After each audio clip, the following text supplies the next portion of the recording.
Comenzamos con una oración al Espíritu Santo, en el nombre del Padre, y del Hijo, y del Espíritu Santo. Amén.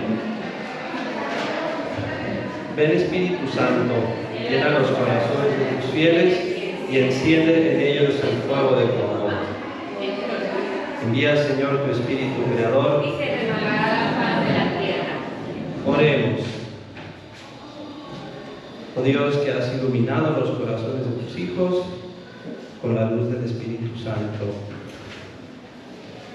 haznos dóciles a sus inspiraciones para gustar siempre el bien, gozar de su consuelo por Cristo nuestro Señor. Amén. Dios te salve, María, llena eres de gracia, el Señor es contigo, bendita eres entre todas las mujeres y bendito es el fruto de tu vientre, Jesús. Santa María, Madre de Dios, ruega por nosotros los pecadores, ahora y en la hora de nuestra muerte. Amén. Gloria al Padre, y al Hijo, y al Espíritu Santo. Como era en el principio, ahora y siempre, por los siglos de los siglos. Amén. Jesucristo, Rey nuestro. Venga tu reino. María, Reina de la Paz. Ruega por En el nosotros. nombre del Padre, y del Hijo, y del Espíritu Santo. Amén. Amén. Muy bien, buenos días a todas. Perdón, tengo aquí a la señora Claudia de pie. Muy queridas señoras, vamos a retomar el tema del círculo, la vida de oración según nos la explica la Iglesia a través del Catecismo.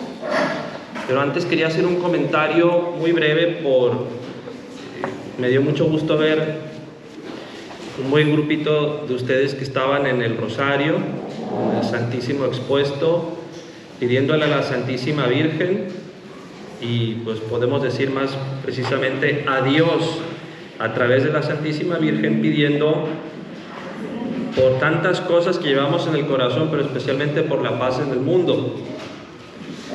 Y creo que la paz, como dice el canto que les puse, aunque está en italiano, el que les puse durante la bendición, es un canto de Medjugorje que me gusta mucho, y dice: Jesús, tú eres mi paz, tú eres mi paz, tú eres la paz, tú eres el amor, dice el canto. Sáname, lléname de paz. O sea, Él es el que nos da la paz. La paz es un don y es la presencia de Dios en nuestra alma. De ahí empieza la paz. Y por eso la paz también empieza en nuestras propias familias, en nuestras propias relaciones personales. No podemos buscar la paz del mundo si no empezamos con esa paz en primer lugar en nosotros mismos, y desde ahí pues en el círculo que nos rodea de personas. Entonces ahí es donde empieza la paz. Entonces venimos a pedir por la paz del mundo, sí, muy especialmente en la Tierra Santa, muy especialmente en Ucrania y en otras partes, en México, en tantos lugares que nos hemos acostumbrado a vivir en un clima de violencia e inseguridad. Queremos empezar por la paz en nuestras familias, ¿okay? En nuestra propia vida. Entonces, solo para enfocar muy bien que va de dentro hacia afuera el proceso de la paz. ¿Ok? Bueno, nada más esa puntualización. Retomamos el tema del catecismo, la vida de oración en la cuarta parte del catecismo. A ver, ¿alguien me puede decir dónde nos quedamos la última vez? Muy bien, el 2568. Muy bien, la señora Alma está bien, aplicada. Vamos a comenzar, ya estamos en el capítulo primero, ya pasamos la parte de la introducción, y en este primer artículo me encanta cómo el catecismo está muy estructurado, está muy bien ordenado, muy bien hecho el esquema. Vamos a empezar en el Antiguo Testamento, o sea, la oración, la revelación de la oración, la llamada universal a la oración, así es el título del capítulo primero, en el Antiguo Testamento. Y va a estar muy interesante, ya verán. Vamos a empezar con el número 2568, como nos recordó la señora Alma. La revelación de la oración en el Antiguo Testamento. Fíjense, es que yo apenas ya veo 4 palabras y ya como que me detengo. A mí me está llamando mucho la atención, ahora que estoy preparando esto para ustedes, esta forma que tiene la iglesia de referirse a la revelación de la oración. Esto es interesantísimo. ¿Por qué la revelación de la oración? O sea, de alguna manera están colocando la oración dentro de todo lo que Dios nos revela. Es como si el ser humano que ha sido creado para Dios, hemos sido creados para Dios, hemos sido creados a imagen y semejanza de Dios, pero como que Dios quiere venir a recordarnos, a revelarnos esa vocación tan alta a la que hemos sido llamados, de poder hablar con Dios. Esto no se deduce automáticamente. Incluso cuando los seres humanos a través de la historia han logrado, gente inteligente como Aristóteles, que hablaba de Dios como un motor inmóvil, que tiene que estar ahí alguien que ha ordenado todo lo que existe, que lo mantiene en la existencia, gente muy inteligente, pero ni a ellos se les ocurría que yo puedo hablar con él y él puede hablar conmigo. Era como una cosa insólita, o sea, ¿cómo que yo voy a poder hablar con Dios? O sea, entonces, Dios nos revela que quiere tener una relación personal con nosotros. ¡Qué bonito! Y el espacio ordinario de esas relaciones es la comunicación, es la oración. Como cualquier otra persona, ¿no? El amor se da entre los seres humanos, de varias maneras se puede expresar, pero el tema de la comunicación siempre es fundamental, también con Dios. Y eso es lo que llamamos oración. Entonces, seguimos con esta frase. La revelación de la oración en el Antiguo Testamento se encuadra entre la caída y la elevación del hombre. Esto también es interesante. Entre la caída, ¿cuándo se dio la caída? Pecado original.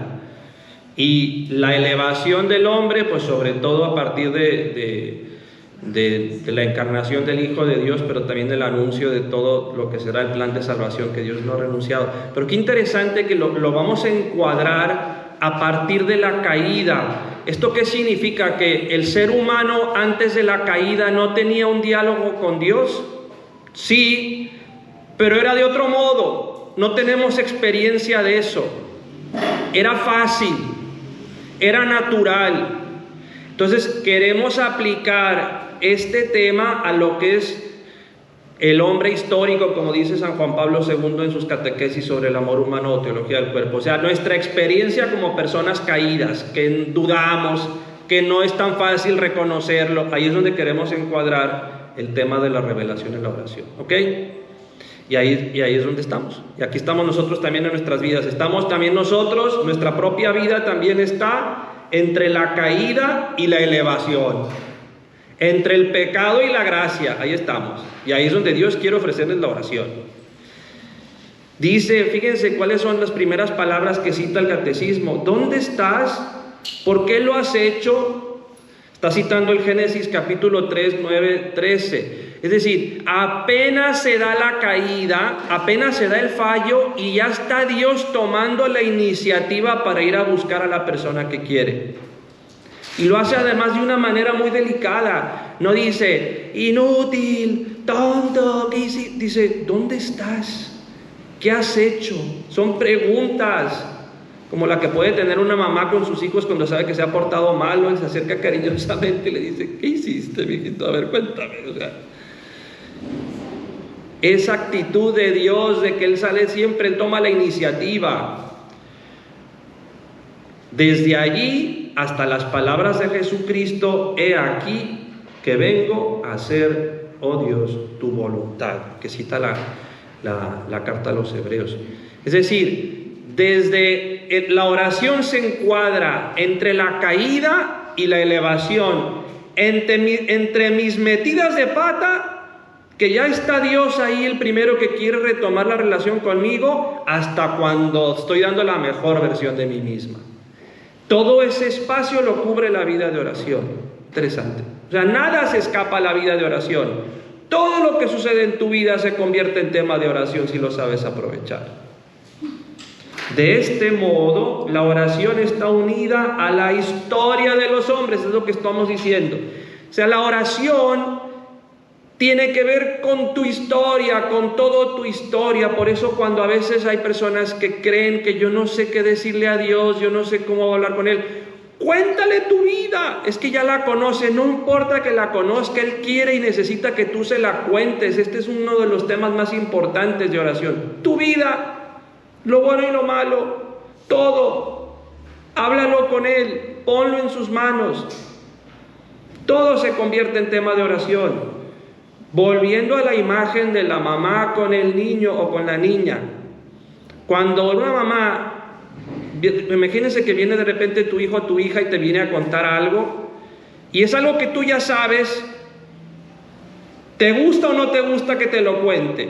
Claro, aunque ya lo sabes, porque no es lo mismo a que tú lo sepas, a que estés hablando con él o con ella de lo que tú ya sabes. Eso permite un diálogo y te encanta que te venga a contar cosas.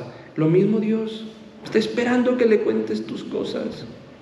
Entonces, tema de oración sobra. Tenemos suficiente, toda nuestra vida es un tema de oración. Lo dice el catecismo. De este modo, la oración está unida a la historia de los hombres, de los seres humanos, ¿verdad? Es la relación a Dios en los acontecimientos de la historia humana. Todos los acontecimientos de tu historia son tema de oración, tema de diálogo. Y lo bonito es que no solamente incluye lo que tú le quieres decir a Él, sino lo que Él te quiere decir a ti. Un tema que estaba el otro día hablando con una persona en dirección espiritual tiene que ver con esto. No voy a decir qué persona y no voy a decir qué tema. Obviamente no estoy poniendo un ejemplo en abstracto, ¿no? Pero estábamos hablando de cómo Dios te ayuda a ti en la oración a releer tu historia, a entender tu propia historia. A veces suceden cosas en tu vida que tú no sabes por qué sucedieron.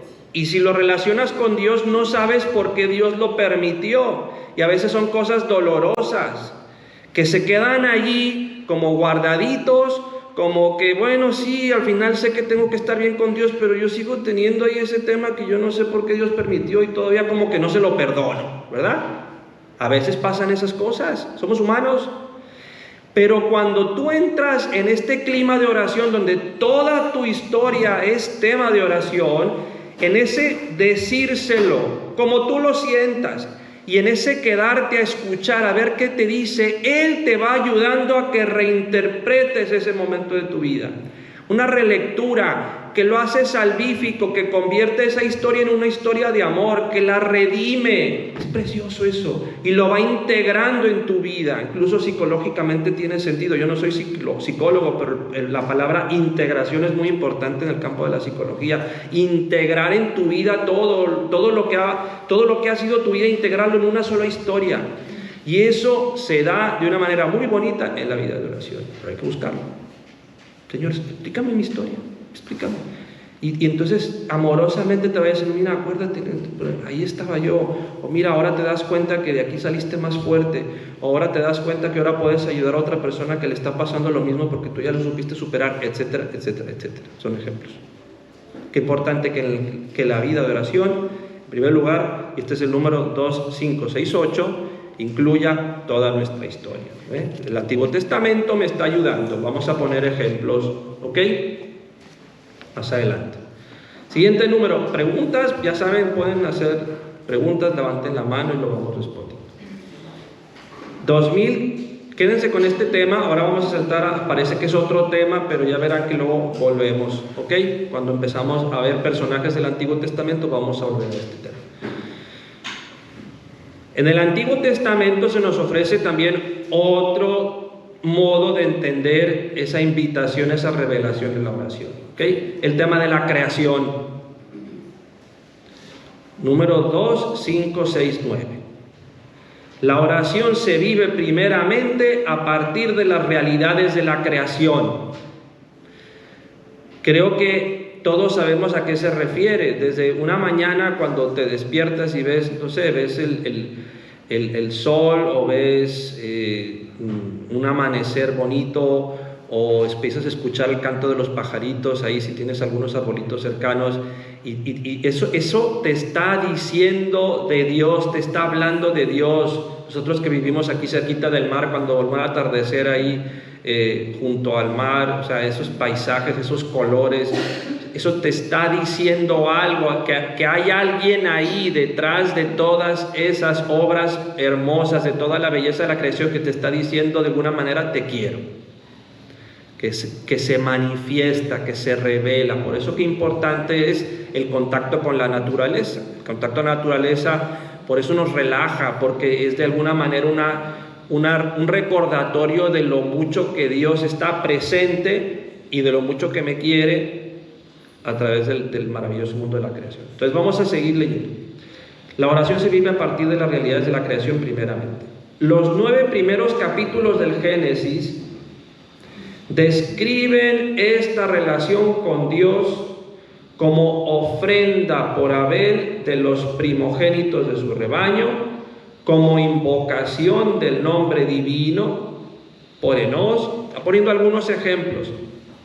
Personajes del Antiguo Testamento, como marcha con Dios, está el Génesis, como la ofrenda de Noé, que es agradable a Dios y los bendice a través de él, bendice a toda la creación. Entonces, alto. Antes de empezar en estos personajes, sí quiero detenerme con el tema de la oración en relación con el mundo de la creación, y para eso me traje un libro que espero que nos dé tiempo al final, cuando hayamos ya entrado más de lleno en todo lo que el catecismo nos dice. Si quiero incluso llegar a tener algunos como ejercicios, como en plan taller, sobre la vida de oración.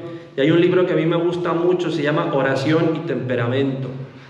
Este me ayudó mucho cuando hice mi bimestre de renovación sacerdotal en el año 2012, ya hace más de 10 años, y me quedé con el libro. Según se les cuento muy rápido, es un paréntesis, pero tiene que ver con el tema de la creación. Ahora verán por qué. Lo que trata de hacer los autores de este libro es identificar que todos nosotros tenemos modos de ser, tenemos lo que se llama personalidad. Antes la llamaban también la caracterología, ¿no? O sea, y hay maneras de clasificar eso. Hay personas que son más emotivas, hay personas que son menos emotivas. Hay personas que son más activas y hay personas que son menos activas. Hay personas que son primarias en el sentido de que saltan inmediatamente cuando algo pasa, pero se les pasa rápidamente. Hay personas que son como más secundarias, porque te pasa algo y ahí estás y te dura un día, 2 días, 3 días y casi que no se te quita, ¿no? Esos son modos de ser.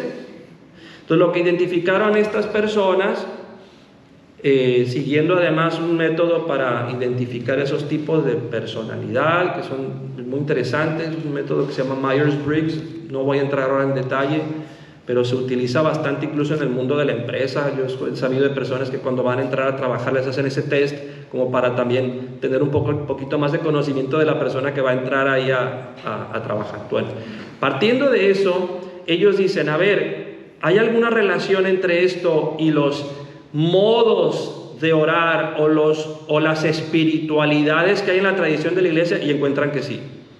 Y encuentran, por ejemplo, que la espiritualidad ignaciana encaja perfectamente con un modo de ser, y que la franciscana encaja perfectamente con otro modo de ser, y que la tomista y que la agustiniana con otro modo de ser. Entonces, wow, qué interesante. Entonces van desarrollando esto.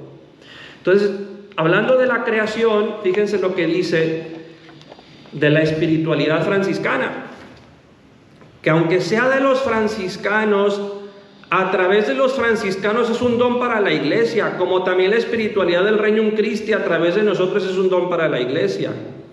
Hay muchas espiritualidades, pero entre todos nos vamos enriqueciendo. No tengo que ser franciscano para tomar lo bueno que haya de esta espiritualidad y aplicarlo a mi propia vida, ¿verdad? Entonces fíjense lo que dice, tiene que ver con esto. Cuando está explicando en este libro la espiritualidad franciscana, dice: la creación entera es una Biblia abierta para el temperamento franciscano. Dios le habla a través de cualquier impresión sensorial, en todo lo que ve, oye, toca, huele, gusta. El temperamento franciscano es muy sensorial, es muy de los sentidos, más que de la razón, más que de las de las experiencias profundas del corazón, es como de lo inmediato. Entonces veo un pajarito ahí y se detiene y se maravilla ante el pajarito, cuando a lo mejor otra persona dice, pues un pajarito y se va, ¿no?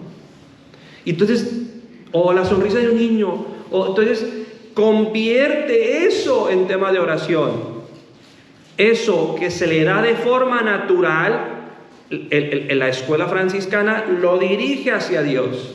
Todo, así era San Francisco de Asís, hermano Sol, hermana Luna, o sea, para él todo le hablaba de Dios.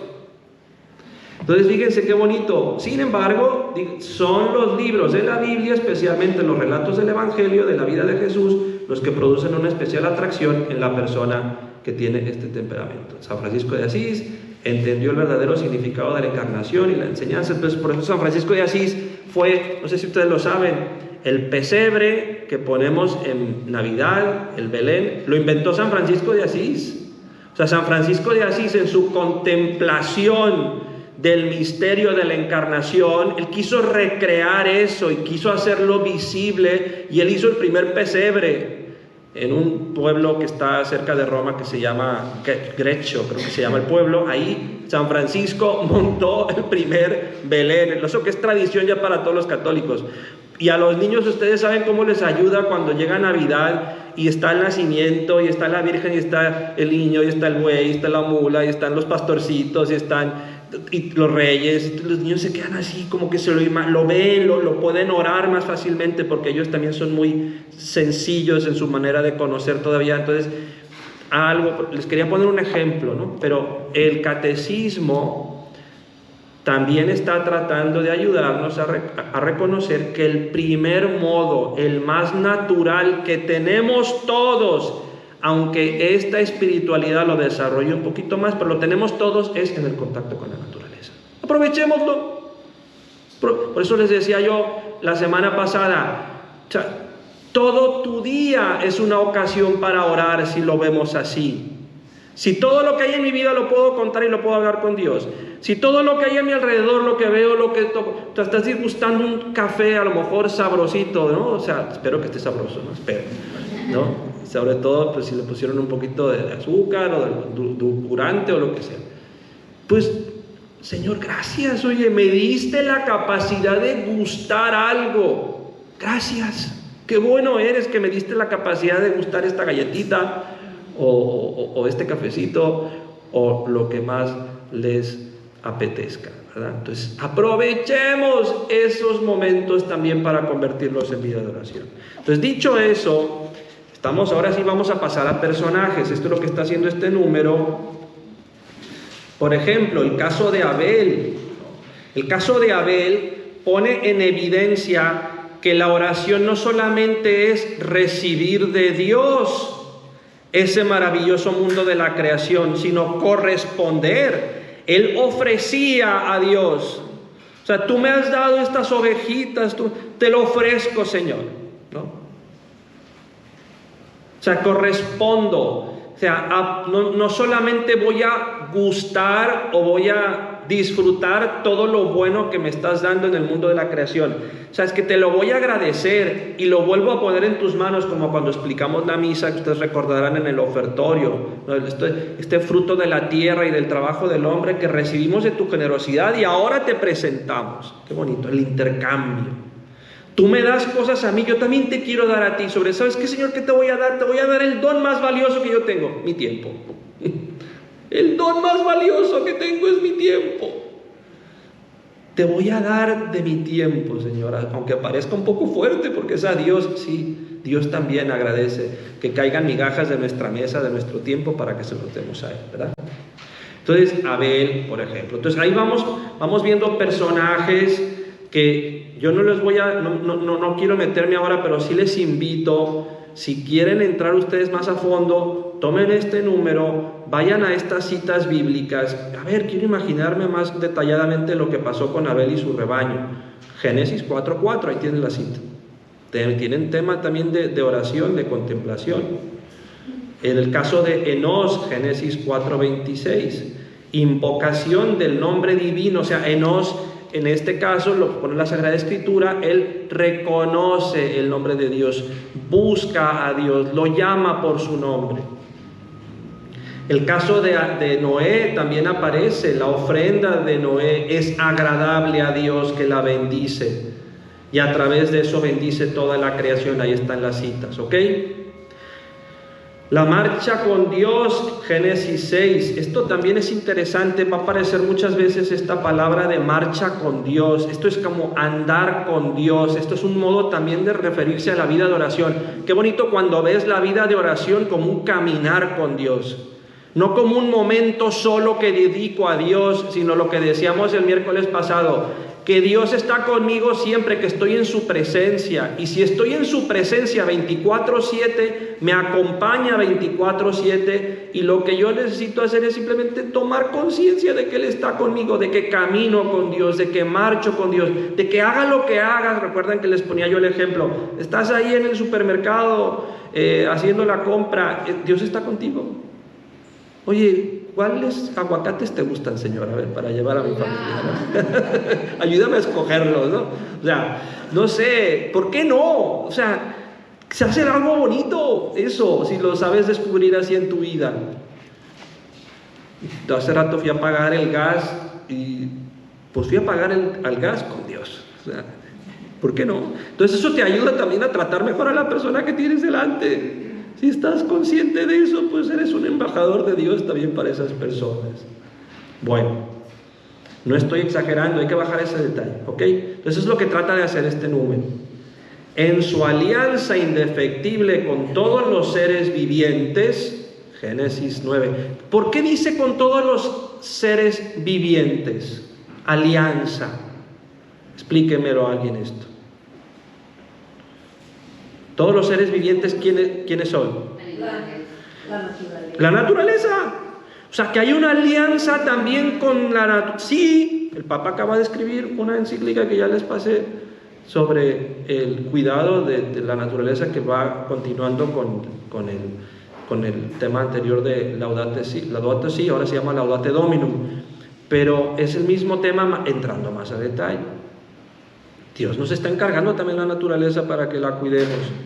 Te la encargo. Y la creación entera, dice San Pablo en la carta a los Romanos, gime esperando la plena manifestación de los hijos de Dios. La naturaleza está esperando que nosotros seamos lo que tenemos que ser para que la naturaleza también encuentre su lugar en el orden de la creación. Qué importante es. Entonces,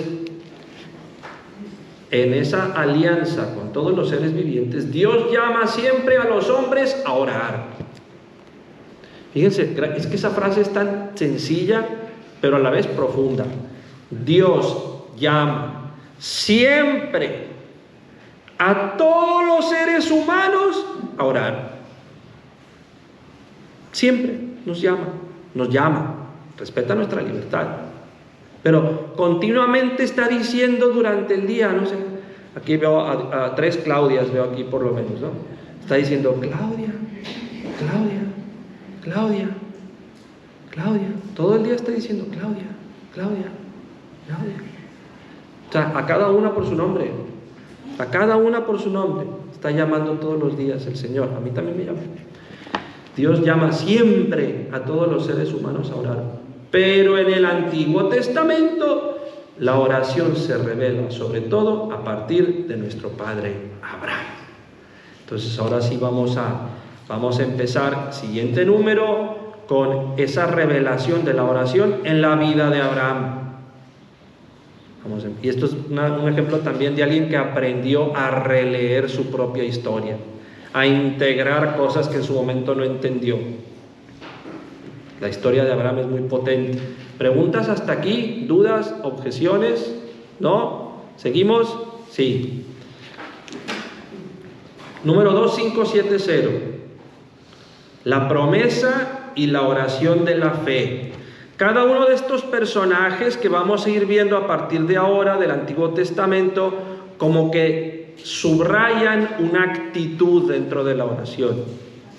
O sea, no vamos a estar repitiendo lo mismo. Hay un hilo conductor, pero a través de cada personaje como que se va poniendo en ejemplo algo que es importante para la vida de oración. ¿Ok?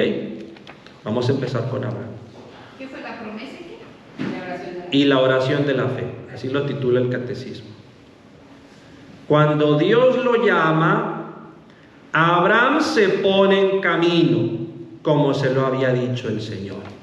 Génesis 12:4, de nuevo, esas citas también les pueden ayudar a ustedes a profundizar un poquito más. No lo vamos a hacer aquí, si no, no se nos da el tiempo. Si además saco la Biblia y me pongo a leer, no avancé. Si así me cuesta, imagínense. Pero alto. Abraham se pone en camino. Una de las cosas que a mí personalmente más me impacta de Abraham, y aquí lo está poniendo en evidencia el catecismo, es que Dios lo llama y él responde. Dios lo llama y responde. Dios lo llama y responde. Madre Santa. San José también es así. Impresionante. Ya quisiera yo. Pero a veces yo digo, no. Dios lo llama y él responde. Y esa respuesta no es automática. De alguna manera el subtítulo te está diciendo, ahí está en evidencia la fe. La fe es de alguna manera también fiarte. Todo su corazón se somete a la palabra, y una palabra muy fuerte ahora, y obedece. El mundo de hoy rechaza más que nunca la palabra obedecer. Parece hasta... O sea, tú escuchas la palabra obedecer hoy en día y ya suena a imposición, ya suena a injusto, ya suena a algo antinatural, ya suena a... O sea, el empoderamiento a lo grande, ¿no? Dígame usted, señora Claudia. Ahorita que estamos viendo, por ejemplo, lo que es la casa libre respetuosa con los niños, estos videos que dice, no pongas la palabra obedecer, mejor cámbiala por coopera. Entonces le he estado implementando con mi hijo de que obedeces, que no estás obedeciendo. Entonces le digo, oye, no estás cooperando con nosotros. Y como que sí le cambió, entonces sí traemos como cierta versión con la palabra obedecer. Y me parece que es muy bonito el método, pero al final lo que está diciéndole al niño es obedece, aunque te estoy diciendo de otra manera. Y luego una manera que yo haría con el niño es decir, mira amiguito, pues esto que estás haciendo, esto es obedecer. No te lo quise decir así para que no te choque, pero en el fondo es obedecer. ¿Sabes quién es el primero que obedeció? Jesús, no sé, se me ocurre. Pero, o sea, hay que redimir esa palabra. La palabra no es mala. La palabra obedecer no es mala. Se ha distorsionado. Entonces, hay que purificar esa palabra en un mundo de hoy. Y qué difícil es. O sea, yo me confieso aquí públicamente de un episodio que tuve yo ayer, que por eso les digo, ya quisiera yo también ser así de dócil y así de... que luego lo recé y ya entendí y ya digo, ok. Pero ayer tuve una discusión con un albañil. Que ni siquiera estaba trabajando en casa de mis papás, estaba trabajando en casa de la vecina. Pero un albañil empoderado. Madre Santa. Madre Santa. Yo lo pensé, porque como que ven y se ponen más. Pero no había manera de decirle lo que yo le quería decir para que, entrando en casa de mis papás, a hacer lo que tenía que hacer para la vecina, para que, o sea, cuidara. No había manera. Entonces... Qué difícil cuando no hay diálogo, ¿no? O sea, cuando no hay diálogo. Entonces, ¿por qué les pongo esto, no? Pues porque, o sea, a todos nos cuesta, ¿no? Después yo reflexioné y dije, bueno, a ver, que a lo mejor se lo tenía que haber dicho de otra manera, a lo mejor se lo tenía, no sé. Yo también hice mi examen de conciencia.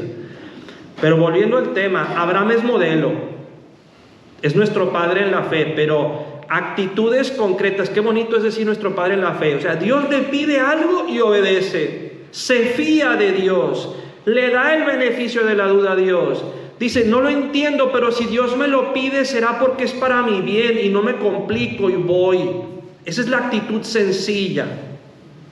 Entonces vamos a seguir con esta explicación del catecismo. La obediencia del corazón a Dios que llama es esencial a la oración. Es decir, ya nos está dando características que debe haber en la oración. O sea, si no te fías de Dios, va a ser muy difícil que puedas hablar con Él. Si no le tienes esa confianza, si no te das cuenta que Él es el primero que está buscando tu bien, le vas a sacar la vuelta. Muchas veces yo me encuentro, y en algún momento de mi vida yo también reconozco, alguna vez también me ha pasado a mí, que le sacas la vuelta a la oración porque en el fondo ya sabes lo que Dios te va a querer decir y no quieres que te lo digan o no lo quieres escuchar. Y por eso no tengo tiempo y por eso le saco la vuelta, porque en el fondo no quiero ponerme en evidencia. Y eso es lo que nos pasa a todos. Entonces fíjense qué importante, estamos viendo el aspecto positivo, pero es un requisito. En Abraham lo vemos más claramente, la obediencia del corazón. La obediencia del corazón a Dios, que llama, es esencial para la oración. Las palabras tienen un valor relativo. Por eso la oración de Abraham se expresa primariamente con hechos y no solo palabras. ¿Se acuerdan hace poco que tuvimos el evangelio de los dos hijos? El que le dice, vete a trabajar a mi viña. Ay, sí, papá, sí voy. Y no fue. Y el otro que dijo, no voy. Y luego se recapacitó y fue. Y al final dijo, ¿quién hizo la voluntad de Dios? Pues el segundo.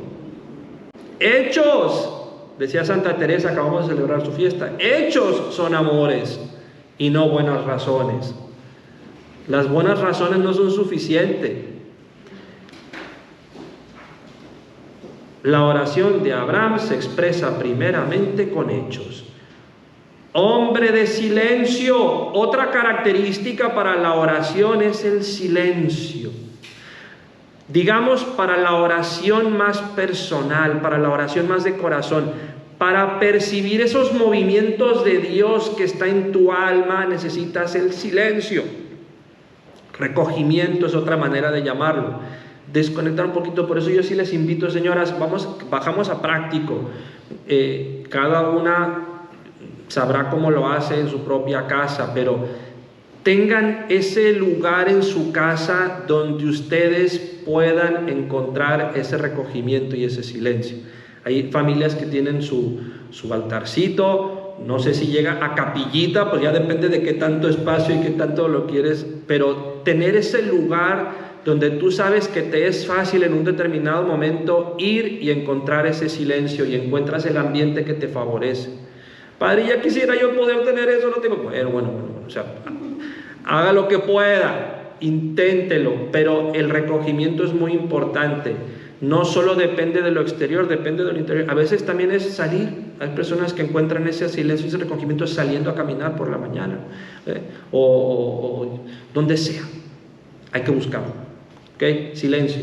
En cada etapa, estamos hablando de Abraham, hombre de silencio, en cada etapa construye un altar al Señor. Esto lo vemos en el Antiguo Testamento cuando vamos viendo el recorrido que hace Abraham, desde que sale de Ur de los Caldeos, Mesopotamia, para ir a buscar esa tierra prometida, que es la Tierra Santa que conocemos hoy. Él en cada etapa construye un altar. No les digo que vayan construyendo altares por todas partes, ¿verdad? Pero que esos hechos que están diciendo, me vengo a acordar de ti en esta etapa y vengo a agradecerte y vengo a ofrecerte. Podemos construir altares a lo largo de nuestro recorrido, a lo largo del día, de una manera espiritual, de una manera interior. O sea, y construir un altar significa, vengo a traer la presencia de Dios aquí. ¡Qué bonito! Construir altares, háganlo cuando, no sé, pues llegas a un restaurante a comer con tu familia y empiezas bendiciendo los alimentos, pues es una manera de construir un altar ahí. ¿Por qué no? Y de ayudarle a tus hijos a que también se acuerden de Dios antes de disfrutar esos alimentos que nos expresan el amor que Dios nos tiene y que por su generosidad también hemos recibido. O sea, hay tantas maneras de aplicar eso. Hoy les dejo a su creatividad de qué maneras pueden ustedes ir construyendo altares, como Abraham lo hacía en su recorrido. Solamente más tarde aparece su primera oración con palabras. Fíjense qué interesante. La primera oración de Abraham con palabras es una queja. Qué interesante. Las quejas también son oración. Queja velada, recordando a Dios sus promesas que no parecen cumplirse. Él obedece y él va dejando huella de Dios por donde pasa, Pero llega un momento que dice, oye Señor, a ver, tú me dijiste esto y todavía no. Y se lo dice. Me acuerdo mucho de unas palabras del Papa Francisco a propósito de esto. Eran las vísperas de la canonización de Madre Teresa de Calcuta. Me acuerdo mucho de ese momento cuando canonizaron a Madre Teresa de Calcuta en Roma. Tuve la gracia de estar allí. Y el día antes, el Papa Francisco ofreció una audiencia para todas las personas que habían venido, de la familia, de las misioneras de la caridad, de toda la gente que venía. Y dio unas palabras muy bonitas ahí en la plaza de San Pedro. Y él hablaba de esto, el Papa Francisco dijo, cuando a veces dice, es normal que te enojes con Dios, dice el Papa Francisco con su realismo.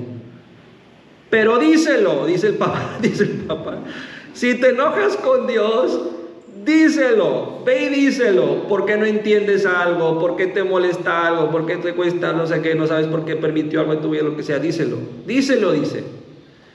Y yo estaba así, wow, a ver a dónde va con esto el Papa, ¿no? Y luego dijo, pero cuando te hayas desahogado, ahora te toca escuchar. Y escucha lo que Él te quiere decir a ti a propósito de eso. Dice, de ese diálogo siempre saldrán actos de misericordia, dijo el Papa. Digo, interesante. De ese diálogo, que es oración. Entonces, tiene que ver con esto. O sea, las primeras palabras que formula en clave de oración Abraham, cuando ya lleva tiempo mostrándolo con hechos, es, oye Señor, ¿y esto que me dijiste y todavía no? Concretamente se refiere a la promesa, ¿verdad?, de que pues tendría una descendencia como las estrellas del cielo, y todavía no llega ni uno. Dice el otro, dice, a ver, como que vamos tarde, Señor, ¿no? Y lo dialoga, no se queda ahí atorado y peor, no se convierte en obstáculo en tu relación con Dios. En la vida, yo lo sé por experiencia, yo creo que ustedes también, cuando algo nos pasa en la vida que nos duele o que nos cuesta, en relación con Dios, o te aleja o te acerca, pero no te quedas igual. Y muchas veces la tendencia es alejarte. Dialógalo, cuéntaselo, háblalo y escucha qué te quiere decir, cómo te quiere ayudar a reinterpretar eso. Interesante, materia de oración. De ese modo surge desde el principio uno de los aspectos de la tensión dramática de la oración. Qué interesante las palabras que utiliza el catecismo. Yo estoy, la verdad, que fascinado. Tensión dramática de la oración. La prueba de la fe en Dios que es fiel. Repito, uno de los aspectos de la tensión, hay una tensión dramática en la oración, es la prueba de la fe en Dios que es fiel. Por lo tanto, la lucha está en, ¿me lo creo o no me lo creo que Dios quiere mi bien? ¿Me lo creo o no me lo creo que me ama de verdad? ¿Me lo creo o no me lo creo que de verdad puedo estar tan cerquita de Él como me está diciendo el Padre que puedo estar? ¿Me lo creo o no me lo creo que todo lo que pasa en mi vida, todo puede ser, o sea, y me fío o no me fío? Ahí está la tensión dramática, dice el catecismo, porque es nuestra vida. Padre, Dígame. y en usted en Dios, por ejemplo, usted nos menciona en la fidelidad de Dios, ¿no? Y aquí dice la prueba de la fe en la fidelidad a Dios. Bueno, aquí pues es otra traducción. Ajá, o sea, aquí dice prueba de la fe en Dios que es fiel. ¿Y usted dice prueba de la fe?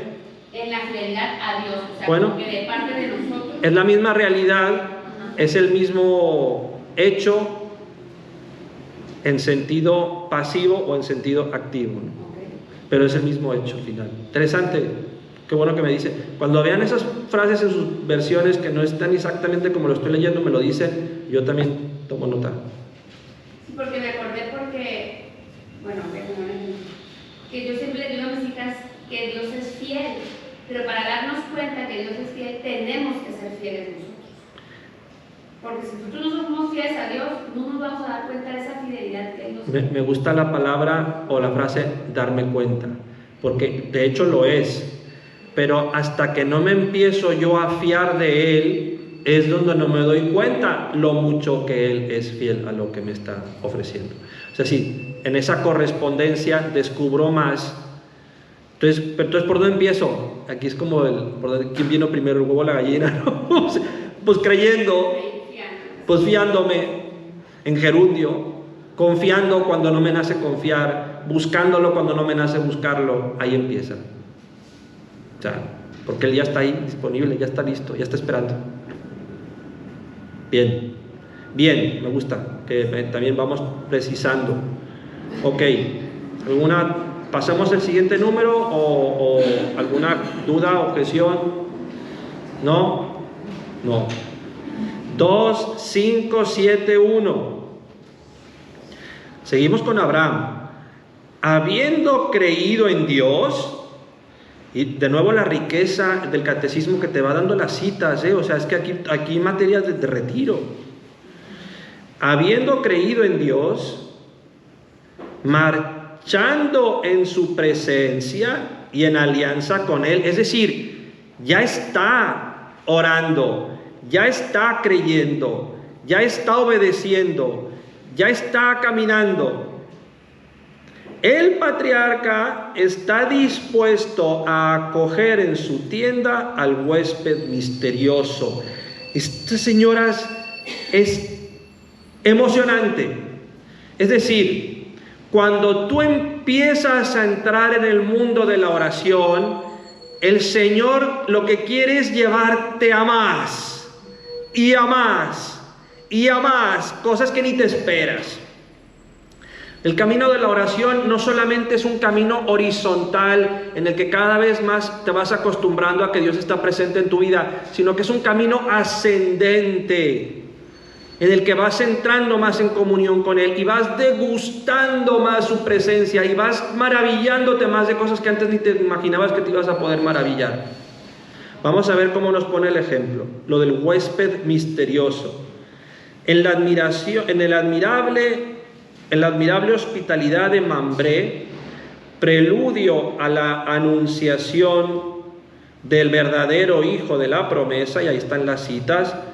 Desde entonces, habiéndole confiado Dios su plan, el corazón de Abraham está en consonancia con la compasión de su Señor hacia los hombres. Alto.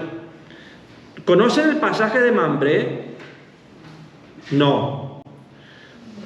Aquí sí tenía que haberme traído entonces la Biblia. Ahora lo busco, lo voy a leer porque si quiero detenerme. Este pasaje sí lo quiero leer. ¿Lo tiene? A ver, porque también lo tengo aquí en la tablet, pero si lo tienen ahí ya más a la mano. Está aquí toda la señalización. Está Génesis 18:1-15. Génesis 18:1-15.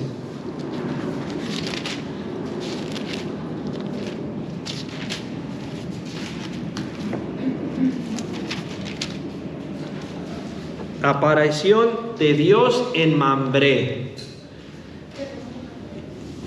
¿Listas?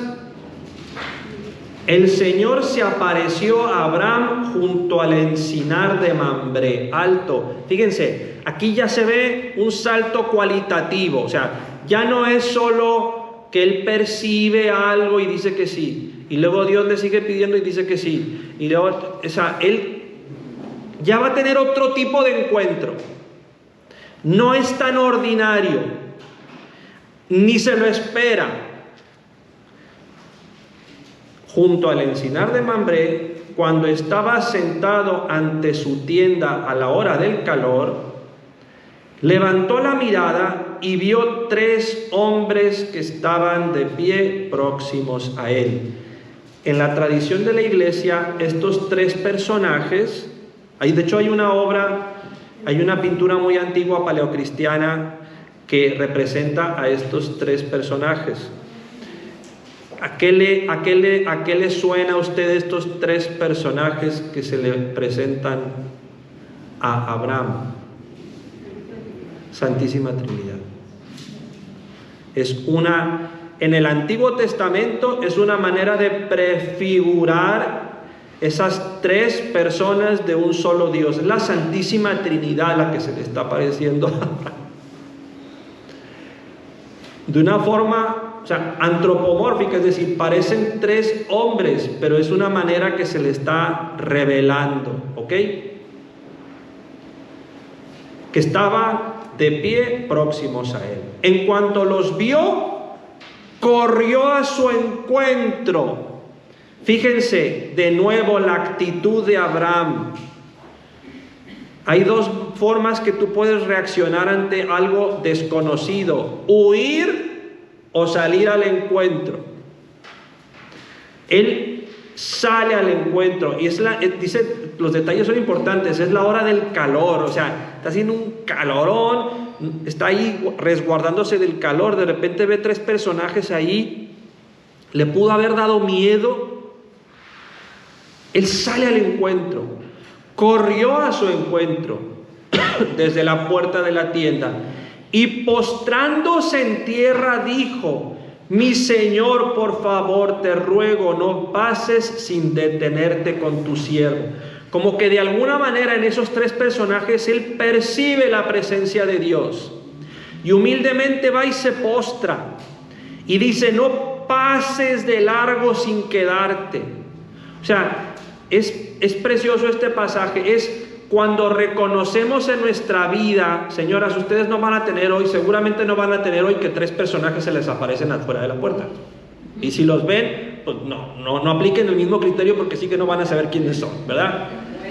No sé, a lo mejor. Pero estoy seguro que el día de hoy, en algún momento, si estás atenta, tú vas a notar una presencia especial de Dios. No huyas, no te quedes ahí, sal al encuentro y dile: Señor, quédate conmigo, como le está diciendo Abraham. No pases de largo. Por eso decía San Agustín: teme la gracia de Dios que pasa y no vuelve. Porque Dios va respetando libertades y está esperando que tú le digas, como los de Emaús: quédate, Señor, conmigo. Qué bonito. Pero es una invitación a una mayor intimidad.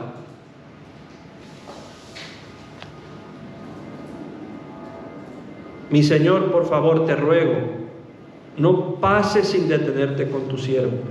Haré que les traigan agua para que les laven los pies. Luego descansarán bajo este árbol. Voy a buscar un trozo de pan y así se repondrán antes de seguir adelante, ya que han pasado junto a su siervo. Es decir, es un cierto reconocimiento de la presencia de Dios, pero al mismo tiempo en personas como yo. Dios no es casualidad que se hace pasar por otro ser humano, porque de hecho Dios está presente en las demás personas como yo. Y una de las maneras también muy bonitas de hacer oración es reconocer la presencia de Dios en los demás. ¿Qué hacía Madre Teresa de Calcuta cuando encontraba un pobre moribundo en la calle? Ella cuenta sus primeras experiencias en Calcuta, cuando ella empieza la obra de las misioneras de la caridad. Ella cuenta, esto es de sus memorias, humanamente le repugnaba el olor y le repugnaba lo que veía, y el panorama le repugnaba humanamente. Su naturaleza era, porque era algo desagradable. Pero ella tiene un momento donde en un hombre que está tirado, muriéndose, ella ve que ahí está Cristo. Y eso es lo que le lleva a ella a decir: yo estoy cuidando a Cristo en esta persona, aunque me sea repugnante. ¡Uf, qué fuerte! Esto también es oración de la buena. Estas personas no eran repugnantes, al contrario, pero él, a través de este encuentro con tres personajes misteriosos, él, por esa manera de ser que está cultivando, él sale al encuentro, y por esa caridad, él está entrando en comunión con Dios más de lo que se da cuenta. De nuevo, lo que decíamos al inicio del círculo, que ya se me acabó el tiempo. Empecemos por nuestra propia familia. A veces, quien más nos cuesta está bajo el mismo techo. Y ahí es donde tenemos que empezar con ese ejercicio de decir, aquí también está Cristo, saliendo a mi encuentro. Voy a buscar un trozo de pan. Ellos respondieron, haz como has dicho. Abraham fue deprisa a la tienda donde estaba Sara y le dijo, toma enseguida 3 medidas de harina, amásalas, haz unos panes. Luego fue corriendo donde estaba el ganado, tomó un ternero tierno y gordo, se lo dio a su siervo, que toda prisa puso a prepararlo.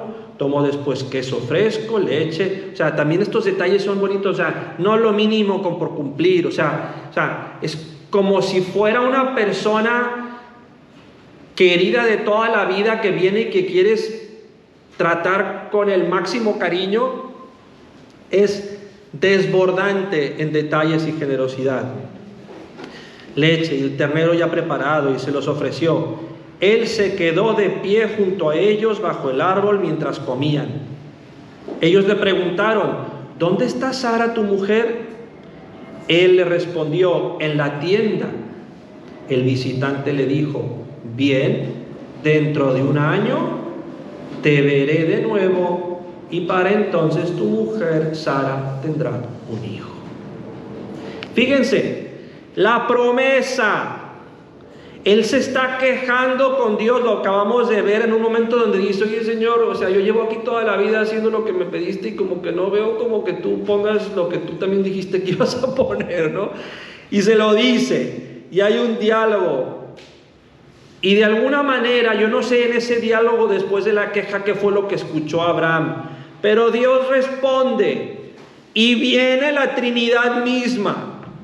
Y le dice con palabras, dentro de 1 año, Él no le ha tocado el tema a esa trinidad de personas. Él no le ha dicho, oye, pues fíjate, por cierto, fíjate que aquí está mi esposa y como que todavía no le ha dicho eso. Y Dios lo sabe, pero en ese acto generoso, en ese acto bondadoso con Dios, dándole el beneficio de la duda, Dios dice, por cierto, no me he olvidado de la promesa y dentro de 1 año vamos a volver aquí y vamos a celebrar. Así es Dios. Pero sí necesita, como hablábamos con la señora Claudia Coronel hace ratito, ese que depende de nosotros, o sea, el poner eso, para que Él también pueda poner lo suyo. Y eso se da en el clima de la vida de oración. Gracias por el préstamo. Por eso este pasaje dije, sí, es que este sí lo quiero leer, que es muy potente. ¿Ok?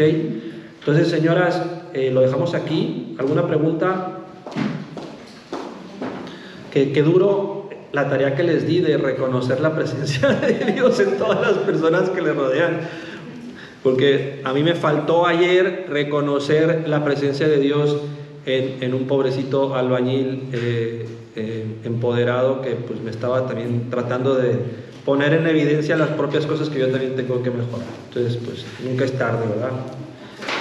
Le damos gracias al Señor. Te damos gracias, Señor, por todos tus beneficios. A ti que vives y reinas por los siglos de los siglos. Jesucristo, Rey nuestro. María, Reina de los Apóstoles. En el nombre del Padre, y del Hijo y del Espíritu Santo. Amén.